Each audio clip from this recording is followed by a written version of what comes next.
ఐటీలో ఎంట్రీ కావాలా? Training software engineer గా అజా కోడింగ్ ట్యూటర్ లో 2 వీక్స్ ట్రయల్ పీరియడ్ లో వెంటనే చేరండి. నమస్తే, నేను విజయ్. మహారాష్ట్ర ఎన్నికల ఫలితాలు ఎవరు ఊహించిన విధంగా ఎన్డీఏ మహాయుతి కూటమికి భారీ స్థాయిలో మెజారిటీ స్థానాలు వచ్చాయి. ఇప్పుడు ప్రస్తుతం బీజేపీ అతిపెద్ద పార్టీగా ఉంది. దాదాపుగా 130కి పైగా స్థానాలు అక్కడ బీజేపీకి వచ్చాయి. ఇప్పుడు ముఖ్యమంత్రి పీఠం ఎవరికి దక్కబోతుంది? మహాయుతి కూటమిలో బీజేపీకి వస్తుందా, లేదంటే ఎప్పట్లాగే ఏక్నాథ్ షిండే శివసేన వర్గానికి వస్తుందా, లేదంటే అజిత్ పవార్ ఎన్సీపీ వర్గానికి వస్తుందా? విశ్లేషణ చూద్దాం. మనతో పాటు జూమ్ కాల్లో ఉన్నారు పెంటపాటి పుల్లారావు గారు, సీనియర్ పొలిటికల్ అనలిస్ట్. నమస్తే సార్ పుల్లారావు గారు. నమస్కారం. నమస్కారం. సార్, ఎవరు ఊహించని విధంగా అంటే ఎగ్జిట్ పోల్స్ కానీ సర్వే ఫలితాలు కూడా ఈ స్థాయిలో ఎన్డీఏ కూటమికి వస్తాయని ఎవరు కూడా గెస్ చేయలేదు, అనాలిసిస్ చేయలేదు. సో ఇప్పుడు ఈ ఫలితాలు చూస్తే ఊహించని విధంగా భారీ స్థాయిలో మెజారిటీ స్థానాలు కూటమికి వచ్చాయి. సో ఇప్పుడు ముఖ్యమంత్రి పీఠం ఎవరికి దక్కే అవకాశం ఉంది అంటారు? ఆబ్వియస్ చాయిస్ ఒకే వ్యక్తి, ఏక్నాథ్ షిండే.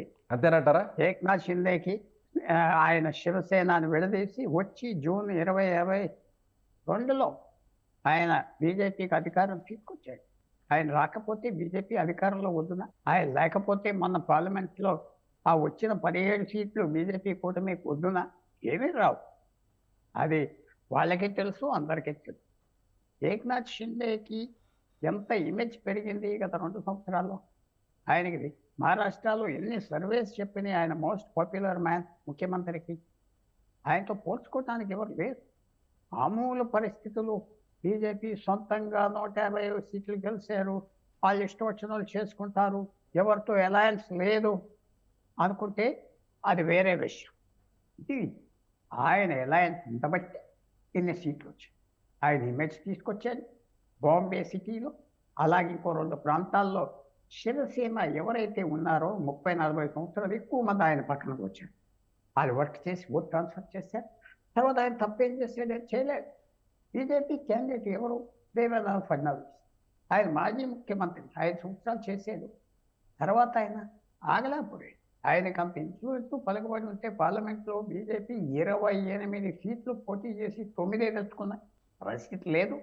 మనం ఎక్కడన్నా ఎవరో ఆప్ చేయలేరంటే బీజేపీ వాళ్ళు కోపం వస్తుంది. ఎందుకంటే మా ఇష్టం వచ్చిన చేసుకోవచ్చు, కానీ లాజికల్గా చాయిస్ ఏక్నాథ్ షిండే. ఆయన ఈ సమయంలో ముట్టుకునే లేదు. తర్వాత బీజేపీలో సామాజికంగా కూడా చూసుకోవాలి కదా. సామాజికంగా ఏక్నాథ్ షిండే మరాఠా, అజిత్ పవార్ మరాఠా, ఆ పక్కన వ్యతిరేకించేది బీజేపీ పెద్ద మరాఠా నాయకులు ఇంకా ఉన్నారు. ఇది చూస్తే ఏక్నాథ్ షిండేకి తప్ప ఇంకెవరు నాకు కనపడలేదు. కానీ పుల్లారావు గారు, ఇదే ముఖ్యమంత్రి పదవిని అప్పట్లో ఉద్ధవ్ థాక్రే అడిగారు కాబట్టి అందుకు బీజేపీ ఒప్పుకోలేదు. సో అందుకని ఆయన కూటమి నుంచి బయటకు వెళ్ళి కాంగ్రెస్తో జతకట్టారు. సో ఇదే సీఎం పోస్ట్ కోసమే కదా. మరి అలాంటప్పుడు ఇప్పుడు బీజేపీ అంత త్యాగం చేసే పరిస్థితి ఉందంటారా ఏక్నాథ్ షిండేకి? ఇంత స్థాయిలో భారీగా సీట్లు వచ్చినా కూడా త్యాగం చేయాలంటే వాళ్ళకి ముఖ్యమంత్రి పదవి వస్తే ఎన్ని రోజులు ఉంటారు ఆ పదవులు?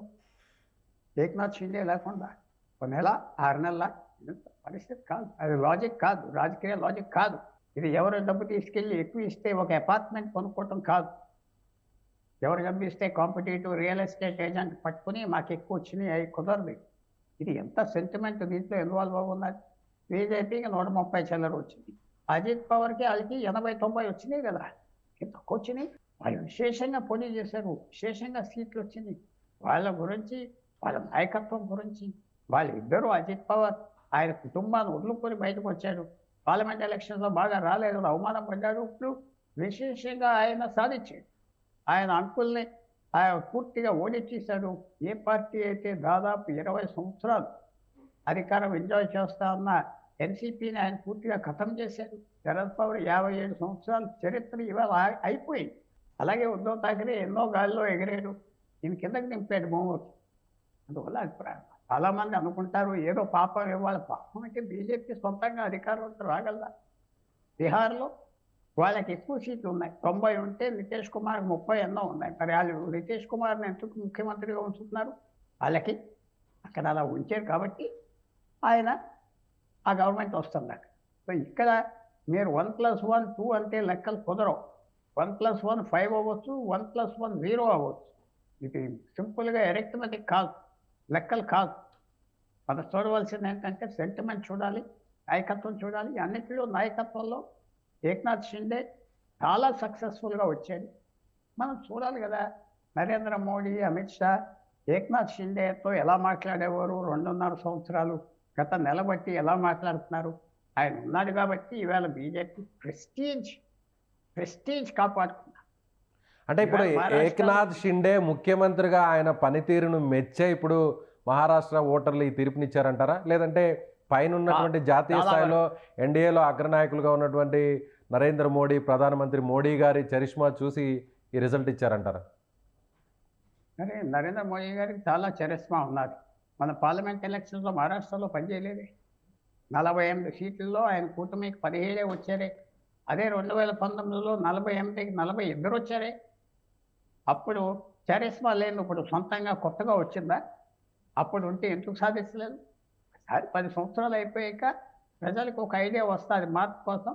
ఆ మార్పు అనేది కొన్ని కారణాలకి మహారాష్ట్రలో ఎలక్షన్ జరిగింది, పార్లమెంట్ ఎలక్షన్. నరేంద్ర మోడీ పని జరగలేదు. నరేంద్ర మోడీ చాలా పెద్ద లీడర్, నేను తక్కువ అంటలేదు. కానీ ఆయన చరిష్మా సరిపడదు, ఎక్కువ ఎక్స్పోజ్ అయిపోయాడు. ఆయన తగ్గించాడు కదా ఈసారి క్యాన్వాసింగ్. మహారాష్ట్రలో తగ్గించారు, హర్యానాలో 4 సార్లు వెళ్ళారు, 2019లో 11 సార్లు వెళ్ళారు. ఈసారి మహారాష్ట్రలో 10-12 సార్లు వెళ్ళారు అంటున్నారు. అది పెద్ద లెక్కే. తగ్గించాడు, తెలుసు ఆయన వల్ల అవ్వదు, ఎక్కువ వ్యతిరేకత వస్తుంది, అక్కడక్కడ సెక్షన్లోనే జనరల్గా క్యాన్వాస్ చేశాడు, వెళ్ళిపోయాడు. కానీ పుల్లారావు గారు మీరు చాలా సీనియర్. ఎందుకంటే రాజకీయాల్లో పదవులే ముఖ్యం, కానీ విలువలు, విశ్వసనీయత అనేది ఎంతవరకు ఎక్కువ కాలం ఉంటాయంటారు? అంటే గతంలో కూడా చూసాం మనం, ఆల్రెడీ గవర్నమెంట్ని కూల్చేసి మళ్ళీ జతగట్టి కుటుంబంలో నుంచి బయటకు వచ్చిన తర్వాత ప్రభుత్వాలను ఏర్పాటు చేసినటువంటి సంఘటనలు మనం చూసాం. ఇప్పుడు తాజాగా చూస్తే 145 మ్యాజిక్ ఫిగర్, బీజేపీ 130, ఇతరులు ఆల్రెడీ అజిత్ పవార్ వర్గానికి కూడా 30కి పైగా వచ్చాయి. అజిత్ పవార్కి సంబంధించినటువంటి సతీమణి కూడా, ఆమె కూడా వ్యాఖ్యలు చేశారు తమ భర్త సీఎం రేసులో ఉన్నారు అని. సో వీటిని ఎలా చూడాలంటారు? అంటే నిజంగా ఆ విలువలతో ఉంటారంటారా చివరి వరకు? తప్పకుండా ఆయన రేస్లో ఉన్నాడు, నాకు కావాలంట, అడగటానికి హక్కు ఉందా, ఎంతో రిస్క్ తీసుకున్నాడు. ఆయన లైఫ్ ఫ్యూచర్ అంతా రిస్క్ తీసుకున్నాడు, అడగటానికి హక్కు ఉన్నది. ఆయన నాకు 1 సంవత్సరం ఇవ్వమని చెప్పొచ్చు, 2 సంవత్సరాలు ఇవ్వమని చెప్పొచ్చు, అడగటానికి హక్కు ఉన్నది. ఆయన ఏం పని చేయడు, ఓడి 40 ఎమ్మెల్యేలు వచ్చారు, ఏమీ రావన్నారు ఆయన. సో అందువల్ల కూడా ఆయన అడగాలి, ఆయనకు 1 or 2 years ఇవ్వచ్చు. కానీ ఫస్ట్ ఏక్నాథ్ షిండే ఉండటం తప్పదు. బీజేపీకి 150 వచ్చినా వాళ్ళు గవర్నమెంట్ ఇలా ఫామ్ చేయకూడదు. చేస్తే నేషనల్గా మెల్లిగా డబ్బు వస్తాయి. వాళ్ళు ఎంతమందిని కూడగట్టుకుంటారో బీజేపీ అంత బలం నేషనల్గా వస్తాయి. ఒక ప్రభుత్వం సాధించి ఫామ్ చేస్తే ఏమొస్తుంది?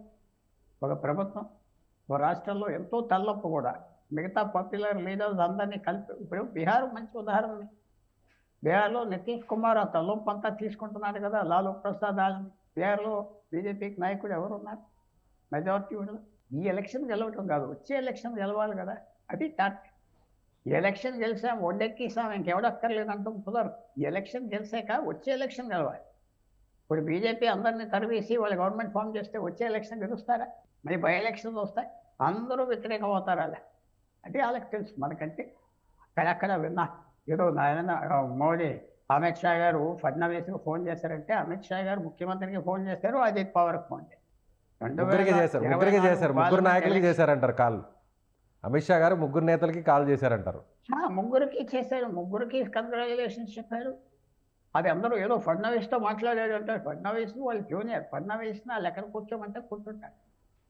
ఫడ్నవీస్ పెద్ద లీడర్, బీజేపీ లీడర్.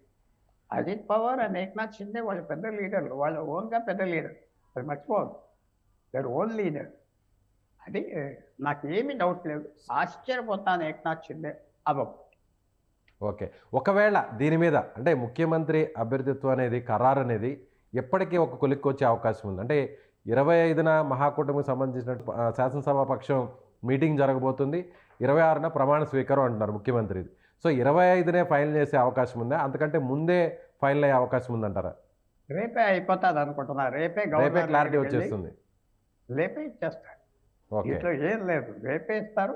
నేను చాలా చోట్ల నేను ఓపెన్గా మాట ఇచ్చే అనుకున్నా, నా బిలీఫ్ ఇచ్చే ఏక్నాథ్ షిండే అవుతాడని. చూద్దాం, నేను పొరపాటు కూడా అవ్వచ్చు. Right sir, thank you so much Pullarao గారు. ఇది ఏక్నాథ్ షిండేనే ఖచ్చితంగా ముఖ్యమంత్రి రెండోసారి అవ్వబోతున్నారు.